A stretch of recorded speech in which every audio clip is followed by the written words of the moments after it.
Hello and welcome to Money Matters. My name's Nathan Pallas, and on tonight's show we'll have a special report into how government budget cuts are affecting the University of Sussex. I'll be joined by Vice-Chancellor Michael Farthing later on in the studio, but first, here's Adam Weldon with the report. Welcome to the University of Sussex, established in 1961, situated in the glorious surroundings of the Sussex South Downs, 5 minutes away from Brighton city centre. The university, known for its left-wing views, has a population of about 12,500 students, half of whom are tree huggers, the rest quite normal. As I'm walking towards the camera, trying to ignore the senseless twats in my background, I'm here to pose a question. Why is university receiving such bad press? The government announced that it had to drastically cut the education budget nationally, meaning that the university won't be receiving as much funding as it was usually used to.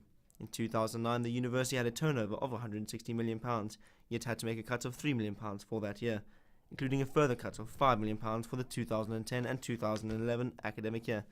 To combat and justify the government cuts, the Vice-Chancellor Michael Farthing proposed a compulsory redundancy of 115 staff. I think it's an outrage. Education is our future. We should, money should be going into it, not taken away. That's one I think. I do not know what to say about the crisis. I just know about football.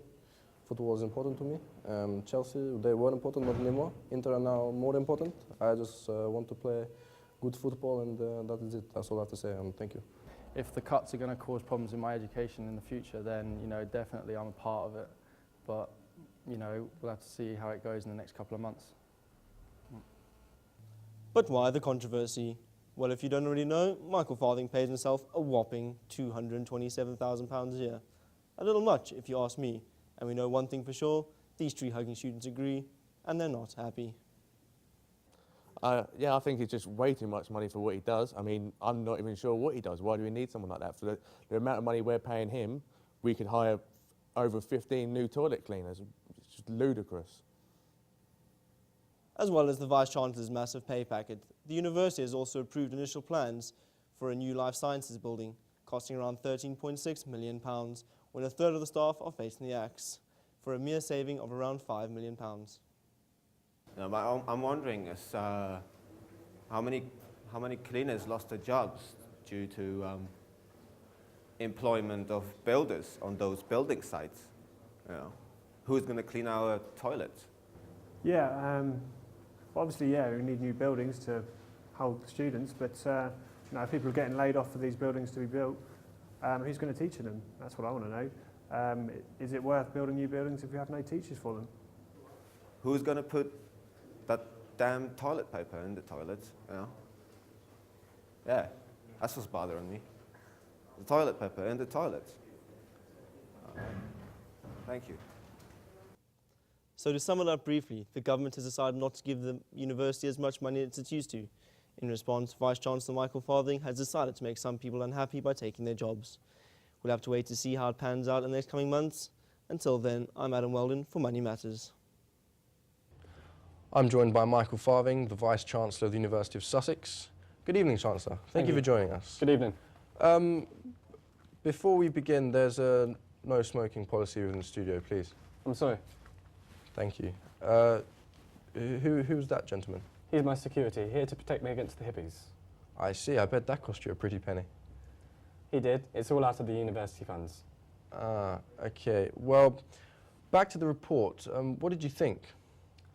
I like the camera work. Very good. But in your professional opinion, did it truly reflect on the budget cuts and the money crisis that the university are facing? Well, straight to the point. I see you're looking at your watch. Are you in a rush? Or This is not just any old watch. This opens my Aston. And how much did that set you back? 2 jobs in informatics. Well worth it. Okay. Let's talk about the university and how it's being affected. Can you justify the increased construction work with the budget cuts around the corner? The construction work has been needed, updating modern buildings. But what about the new life science buildings that's being built for 13 million? How can you justify this? No comment. But it's costing jobs. People are left unemployed because of this. Do you feel right doing this? I'm afraid I can't answer these questions. No comments. It's time to go to our phone lines now. I believe we have a caller on line 1. Caller, what's your name and where are you from? Hi, my name's Jack. I'm a student at the University of Sussex. Do you think that the cuts will affect my degree? Less teaching staff means less help for us. No, I believe that resources at Sussex are currently among the best in the country. I don't think that the cuts will affect the students in any way. They just need to put in the effort and then they get a good degree. Thank you. I believe we have another caller on line 2. Caller, what's your name and where are you from? Hi, my name's Stuart. I'm from Brighton. How are you going to replace the loss of staff and their valuable teaching skills? So I have no comment to make on this. Hopefully you can be a little bit more helpful next time, Chancellor, for our callers. Can we have another caller, please? What's your name and where are you from? Hi, my name's Doug. I'm from Brighton. How can you sleep at night knowing you have put people out of work? No, these questions are just ridiculous. Complete waste of my time. I've got things to be getting on with. Can you just that's cut this out? all we have time for this evening. Thank you for joining us, Vice-Chancellor. Join us next week where we'll be discussing Facebook within the workplace. Thank you for watching and good night.